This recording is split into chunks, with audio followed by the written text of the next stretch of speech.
Hallelujah, hallelujah.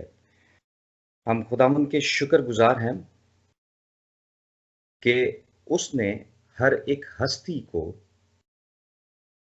جو اس دنیا میں ہے، جسے اس نے بنایا ہے، جسے اس نے کریٹ کیا ہے، اس کا کوئی نہ کوئی مقصد ہے۔ ہر ایک فرد بشر کی اس دنیا میں اہمیت ہے۔ ہم بیش قیمت ہیں کیونکہ خدا نے ایک منصوبہ تیار کیا اور اپنے بیٹے کو اس دنیا میں بھیجا تاکہ اس نجات کے کام کو پایا تکمیل تک پہنچا سکے، جس کے وسیلہ سے ہم اس نجات کو حاصل کریں، اس ابدی آرام گاہ میں ہم داخل ہو سکیں، اس ایمان کے وسیلہ سے جس کے وسیلہ سے خدا نے بہت سے لوگوں کو اپنی طرف کھینچا۔ ہم دیکھتے ہیں کہ ابراہیم جیسا ایماندار، جو کہ ایمانداروں کا باپ کہلاتا ہے، وہ اگر اس کا ہم بیک گراؤنڈ دیکھیں کہ وہ کہاں تھا، لیکن خدا نے اس کو اس چنگل سے چھڑایا، اس بت پرستی سے باہر لے آیا، کیونکہ اس کے لیے خدا کا ایک پلان تھا۔ اور جب خدا نے اس کو وہاں سے نکالا تو وہ گاہے بگاہے، آہستہ آہستہ، گریجولی وہ اپنے اس مقصد کی طرف بڑھتا ہے جس کے لیے خدا چاہتا تھا کہ ہر روز ایک نیا کام ہو، جس کے لیے خدا چاہتا تھا کہ وقتاً فوقتاً خدا کے کلام کی باتیں، خدا کے منہ کی باتیں جو ہیں وہ لوگوں تک پہنچیں۔ آج ہم اپنی رہنمائی کے لیے خدا کے زندہ کلام سے سیکھیں گے عہد عتیق سے، پرانا عہد نامہ، پیدائش اس کا 50 باب اور اس کی 20ویں آیت، جس میں کچھ یوں مرقوم ہے: تم نے تو مجھ سے بدی کرنے کا ارادہ کیا تھا، لیکن خدا نے اسی سے نیکی کا قصد کیا تاکہ بہت سے لوگوں کی جان بچائے، چنانچہ آج کے دن ایسا ہی ہو رہا ہے۔ خدا کے زندہ کلام کے پڑھے اور سنے جانے پر خدا کی برکت ہو، آمین۔ جو عبارت جو میں نے ابھی تلاوت کی ہے، اگر اس کے تھوڑا سا بیک گراؤنڈ میں ہم جائیں، یہ یوسف کے حوالہ سے ہے۔ اگر ہم سب ہی اس کہانی سے واقف ہیں کہ کیا یوسف کے ساتھ کیا کیا ہوا جب اس کے بھائی جو اس سے نفرت کرتے تھے، اس سے بغض رکھتے تھے، وہاں پر جیلسی کی روح کام کرتی تھی، اس لیے کیونکہ وہ اپنے باپ کا پیارا تھا، اپنے باپ کا بہت ہی دلارا تھا، اس کا باپ اس کو بہت زیادہ پیار کرتا تھا، اور یہ بات دیکھتے ہوئے اس کے بھائی اس چیز کو برداشت نہیں کرتے تھے، لیکن خدا کا اس کے لیے ایک پلان تھا۔ کیوں؟ کیونکہ خدا کی نظر میں اس کی اہمیت تھی۔ جب ہم اپنا آپ خدا کے سامنے رکھتے ہیں، ہو سکتا ہے کہ یہ بہت ہی پیار کرنے والا ہو، سب سے چھوٹا تھا، بہت ہی لاڈلا بھی تھا، اور لیکن ہو سکتا ہے کہ اس کا خدا کے ساتھ جو رابطہ تھا وہ بہت گہرا ہو، اور جس کے وسیلہ سے خدا نے اس کو چنا۔ اور جو خدا کا ممسوح ہوتا ہے، اسے چاہے جو کوئی بھی، کسی بھی، اگر وہ نظر بد کے ساتھ، برے خیالات کے ساتھ اس کی طرف راغب ہوتا ہے، تو ان کے سارے ہتھ کنڈے زائل کر دیے جاتے ہیں۔ اس کی وجہ یہ ہے کہ خدا کا ہاتھ اس شخص پر ہوتا ہے۔ اب اس میں ہم دیکھتے ہیں کہ تم نے تو مجھ سے بدی کرنے کا ارادہ کیا تھا، لیکن خدا نے اس سے نیکی کا قصد کیا۔ بائبل مقدس اس چیز کی گواہ ہے، اور وہ اس چیز کی گواہی دیتی ہے کہ خدا برائی میں سے بھی بھلائی پیدا کرنا جانتا ہے۔ آمین، ہاللیلویہ۔ بڑی خوبصورت بات ہے کہ شیطان، مخالف، کیسے بھی پلانز بنا لیں، کچھ بھی کر لیں۔ انہوں نے کیا کیا اپنے بھائی کو؟ انہوں نے بہت ہی پلان بنایا اس کے لیے کہ اس کو مار دیتے ہیں یا اس کو مار کے ہم کسی گڑھے میں پھینک دیں گے، لیکن ان میں سے ایک بھائی ایسا بھی تھا جو اس کی بہت فکر کرتا تھا۔ اس بھائی نے اس کی فکر کرتے ہوئے ان کے پلان کو تبدیل کرنا چاہا تاکہ اس کو مارے نہ، تاکہ وہ زندہ رہے۔ گو کہ یہ اس بھائی کا پلان نہیں تھا، یہ خدا کا پلان تھا جو خدا اس بھائی کے وسیلہ سے لے رہا تھا۔ میرا بتانے کا مقصد یا یہاں پر اس بات کو شیئر کرنے کا مقصد یہ ہے کہ دیکھیں کہ کوئی کتنی بھی ہمارے لیے برائی رکھتا ہو اپنے اندر، کوئی کتنا بھی بغض اپنے اندر رکھتا ہو، کوئی کتنی بھی نفرت اپنے اندر رکھتا ہو، لیکن خدا کے پلان کو وہ جھٹلا نہیں سکتے۔ خدا کے پلان کے خلاف وہ جا نہیں سکتے، جتنی مرضی کوشش کریں، جتنی مرضی کاوش کریں۔ کیا کیا انہوں نے؟ اپنے بھائی کو اس گھڑے میں پھینک دیا۔ خیال ان کا یہ تھا کہ یہ یہیں مر جائے گا اور ہماری جو ہے اس سے جان چھوٹ جائے گی۔ اور اس کے بعد اس کی تعریف کرنے، مطلب باپ اور باقی جو بھائی ہیں وہ انہیں باپ جو تعریف کرتا ہے، بھائی جو اس کی تعریف سننا نہیں چاہتے۔ اب ایسا کوئی سلسلہ نہیں ہوگا، لیکن ایسا نہیں ہوا کیونکہ خدا نے آلریڈی اس کے لیے ایک پلان بنا رکھا تھا۔ وہ یہ تھا کہ خدا اس کو اس ملک میں لے جانا چاہتا تھا۔ جب گھڑے میں پھینکتے ہیں، دیکھتے ہیں کہ قافلہ آ رہا ہے، وہاں پہ جو ہے وہ ان کا پلان پھر بدلا۔ انہوں نے سوچا کہ بہتر ہے کہ ہم اسے اس گھڑے سے نکال کر جو ہے اس کو بیچ دیتے ہیں تاکہ یہ ہمیشہ کے لیے ہماری زندگیوں سے چلا جائے گا۔ اب ہوا کیا کہ وہ مرا بھی نہیں، وہ وہاں سے چلا بھی گیا، اور خدا اپنے اس پلان کو جو اس نے ترتیب دیا تھا اس کی طرف راغب ہے، اور وہ حضرت یوسف جو ہیں وہ مصر پہنچ جاتے ہیں، اور خدا نے اسے وہاں پر سرفرازی عطا کی۔ کیوں؟ کیونکہ جسے خدا چنتا ہے، جسے خدا برکت دیتا ہے، جس پر خدا کا مسا ہوتا ہے، جس کے اوپر اس کا ہاتھ ہوتا ہے، اسے کوئی کچھ نہیں کر سکتا۔ اس کا کوئی بال بانکا بھی نہیں کر سکتا، کوئی اس کی طرف آنکھ اٹھا کر نہیں دیکھ سکتا۔ کیوں؟ کیونکہ خدا کی آنکھیں اس پر ہیں۔ کیوں؟ کیونکہ خدا کا ہاتھ اس پر ہے۔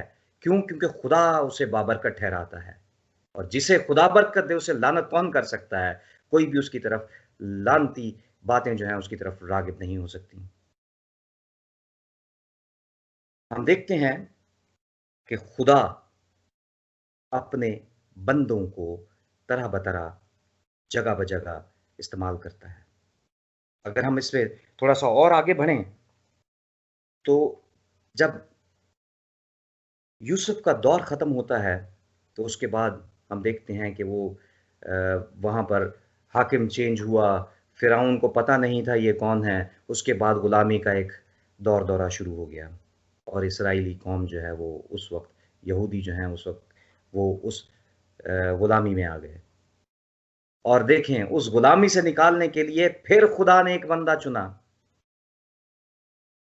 اعلان ہو جاتا ہے کہ جو چھوٹے بچے ہیں ان کو مار دیا جائے، جو لڑکے ہیں اسپیشلی، اور اس میں بھی خدا اپنا ایک سیویئر بھیجتا ہے، بچانے والا، تاکہ وہ اس قوم کو اس غلامی سے نکال سکے۔ تو خدا نے وہاں پر موسیٰ کا بندوبست کیا، خدا نے اسے سنبھالا، وہ اس پانی میں سے ہوتا ہوا فرعون کے گھر تک پہنچ جاتا ہے۔ کیا ہی خوبصورت بات ہے! دیکھیں کہ خدا کا روح جو ہے وہ کیسے اپنے لوگوں کو سنبھالتا ہے، اور اس نے ایک اور پلان کریٹ کیا تاکہ خدا کا کام رکے نہیں، تاکہ خدا کا یوسف کے مر جانے کے بعد جب وہ اس دنیا سے رحلت فرما گیا تو پھر انہوں نے موسیٰ کا انتظام کیا، اور وہ موسیٰ جو فرعون کے گھر میں شاہی خاندان میں پرورش لیتا ہے، اور وہ خود بھی نہیں جانتا تھا کہ اس کو خدا نے کس پلان کے تحت بچایا ہے۔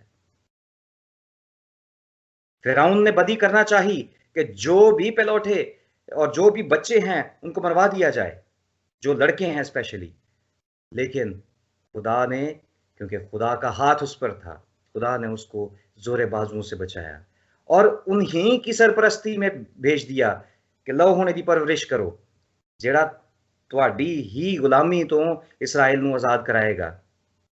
خدا نے ایسا پلان تیار کیا کہ خدا نے موسیٰ کی پرورش انہی کے وسیلہ سے کروائی، انہی کی سرپرستی میں ہوئی، اسی شاہی محل میں وہ پلا بڑھا، اسی شاہی محل میں وہ بڑھتا رہا۔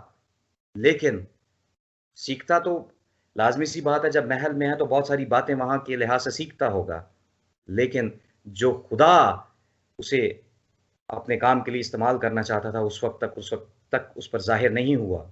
لیکن غلاموں کو اس بات کی خواہش تھی، وہ جانتے تھے کہ کوئی مسیحا آئے گا جو انہیں اس غلامی سے آزاد کرے گا۔ ہم دیکھتے ہیں کہ موسیٰ کا جو اپنا خاندان ہے، جو اس کی ماں، بھائی، بہن جو وہاں پر موجود ہیں، وہ غلامی کی حالت میں ہیں، اور وہ جانتے ہیں اس بات کو کہ ہمارا بھائی جو ہے وہ اس محل میں موجود ہے، پل بڑھ رہا ہے، وہاں پہ شاہی لباس پہنتا ہے، شاہی کھانے کھاتا ہے۔ لیکن کیا تھا کہ خدا کا ایک پلان تھا اس کے لیے۔ وہاں پہ ہم دیکھتے ہیں کہ ایک خدا نے وہاں پر پھر ایک ایسا کام کیا کہ موسیٰ نے اس مصری کو مارا، اور مارنے کے بعد اس کو ریت میں دبا دیا، اور پھر جو ہے وہ اس کے بارے میں انویسٹیگیشن ہوئی، اور اسے جو ہے وہ پہلے غلامی کرنی پڑی۔ اس کے بعد جو ہے وہ پھر رمسیس جو ہے وہ خود اپنے ہاتھوں سے موسیٰ کو دور دراز ویران بیابان میں چھوڑ آتا ہے کہ اتھے مر جائے گا پہ، ایسی دی دوبارہ شکل بھی نہیں ویکھنی۔ لیکن وہ کیا جانتا تھا کہ وہ ہی مسیحا بن کر واپس ہمارے پاس آئے گا، اور ان تمام اسرائیلیوں کو اس فرعون کی غلامی سے آزاد کرے گا۔ بات سمجھ رہے ہیں میں کیا کہنا چاہ رہا ہوں؟ کہ دیکھیں کہ ہم کتنے ویلیویبل ہیں، یہ خود بھی ہم نہیں جانتے۔ جو ہمارے ساتھ بدی کرنے والے ہیں وہ بھی اس بات کو نہیں جانتے کہ ہم کتنے ویلیویبل ہیں، ہم کتنے بیش قیمتی ہیں۔ لیکن خدا کا ہم سب کے لیے ایک نہ ایک پلان ہے، اور وہ چاہتا ہے کہ ہم اس پلان کو سمجھیں، اور جب ہم اس پلان کو سمجھتے ہیں، جب ہم اس پلان کے وسیلہ سے آگے چلتے ہیں، تو پھر خدا ہمیں بابرکت ٹھہراتا ہے، اور جب برکتیں ہمیں ملتی ہیں تو اس کے بعد ہمیں کوئی روک نہیں سکتا، چاہے کتنا بھی کوئی ہمارے خلاف کیوں نہ ہو، خواہ کتنی بھی نفرتیں کیوں نہ بھری ہوئی ہوں لوگوں کے اندر، خواہ کتنے بھی لوگ ہمارے خلاف کھڑے ہو جائیں، خواہ کتنی بھی جھوٹی گواہیاں دینے والے موجود ہوں، لیکن جب خدا ہمارے اندر کام کرنا چاہتا ہو، جب وہ ہمیں مخصوص کرتا ہے، جب وہ ہمیں مسح کرتا ہے، تو اس کے خلاف شیطان کی کوئی تاثیر کام کر نہیں پاتی۔ ایک چھوٹی سی مثال یہاں پر آپ سے شیئر کرنا چاہوں گا۔ ایک چھوٹے بچے کو اگر آپ اس کے ہاتھ میں 50 یا 100 یورو کا نوٹ پکڑا دیں تو اس کو اس کی اہمیت کا کیا پتہ ہے؟ وہ اس کے ساتھ کیا کرے گا؟ کبھی اس کو فولڈ کرے گا، کبھی اس کے اوپر پینسلوں سے نشان لگائے گا، کبھی اس کے اوپر بیٹھے گا، کبھی اس کے اوپر جمپ کرے گا، اور اس کے بعد کبھی کبھی تو وہ اگر بہت ہی چھوٹا ہے تو اس کو پھاڑ بھی سکتا ہے، ٹیئر آف کر سکتا ہے۔ لیکن کیا اس 50 کے نوٹ کے اوپر بیٹھنے سے اس کی قیمت کم ہو جاتی ہے؟